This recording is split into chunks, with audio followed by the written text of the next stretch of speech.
Shalom, apa kabar semua? Semoga kita semua dalam keadaan baik-baik saja. Amin. Kita akan belajar firman Tuhan dengan satu tema, berjaga dan waspada. Namun sebelum kita membaca firman Tuhan, kita minta pimpinan Roh Kudus untuk menuntun kita, memampukan kita mengerti firman Tuhan dengan doa.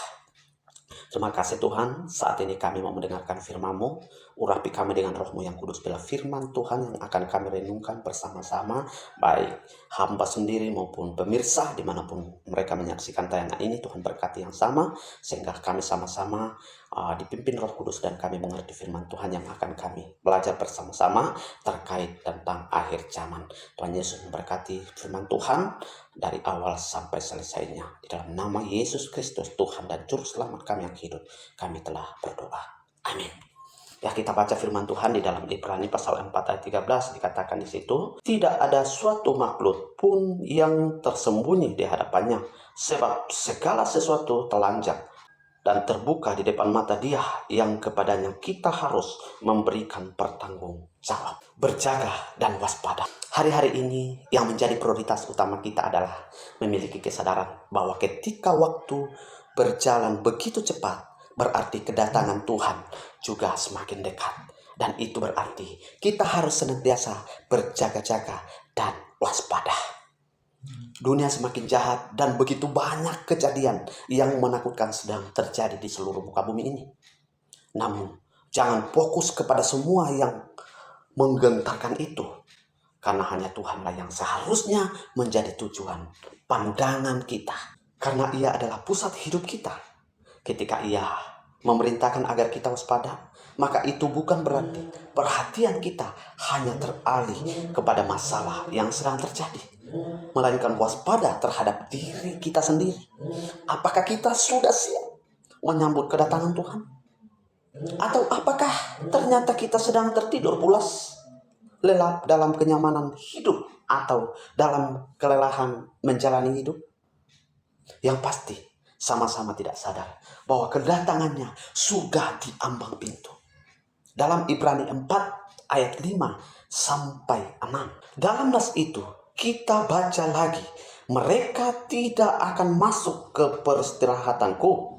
Jadi sejumlah orang sudah jelas akan masuk ke peristirahatan itu, sedangkan mereka yang kepadanya lebih dahulu diberitahukan kabar kesukaan itu tidak masuk karena mereka tidak taat.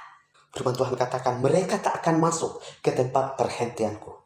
Jadi sudah jelas bahwa ada sejumlah orang akan masuk ke tempat perhentian itu, sedangkan mereka yang kepadanya lebih dahulu diberikan kabar kesukaan itu tidak masuk karena ketidaktaatan mereka. Inilah yang harus kita perhatikan. Apakah kita masih hidup dalam ketaatan? Sehingga pada waktu Ia datang, kita kedapatan sebagai hamba yang taat dan setia kepada Dia. Jika kita masih bernapas hari ini, maka Tuhan masih memberikan kesempatan kepada kita untuk memperbaiki diri. Seperti yang Ibrani 4 ayat 7 katakan, pada hari ini, jika kamu mendengar suaranya, jangan keraskan hatimu. Hari ini menjadi saat yang tepat untuk kita memeriksa diri, menyelesaikan segala dosa dan ketidakbenaran di hadapan Tuhan. Jangan menunda lagi saudara, tetapi datang dan berbaliklah kepadanya. Bukalah hati di hadapannya dan mintalah agar Ia memenuhi lagi hidup kita dengan kegairahan yang penuh terhadap hal-hal yang mulia yang datang dari hatinya.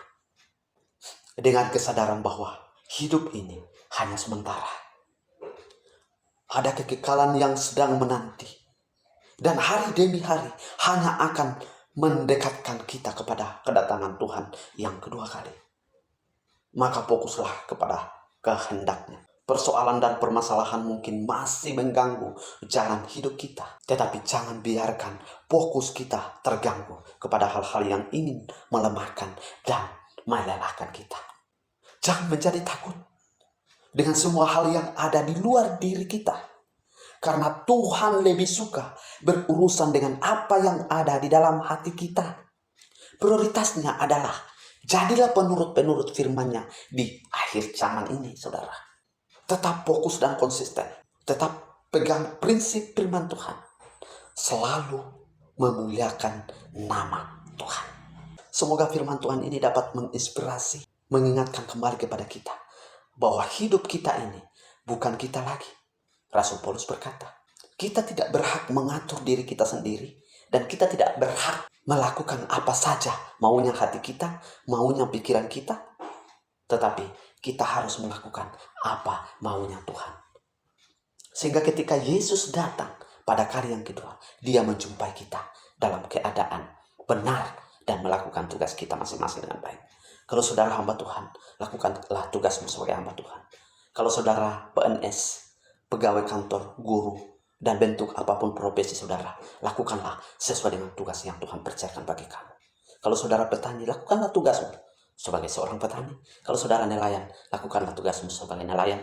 Kalau saudara peternak, lakukanlah tugasmu sebagai peternak. Kalau saudara sebagai sopir dan apapun profesi saudara, lakukanlah dengan baik.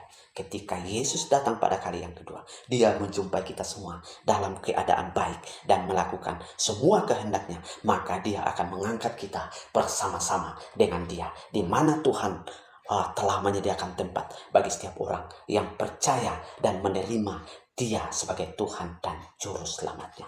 Semoga kita semua diberkati Tuhan. Shalom.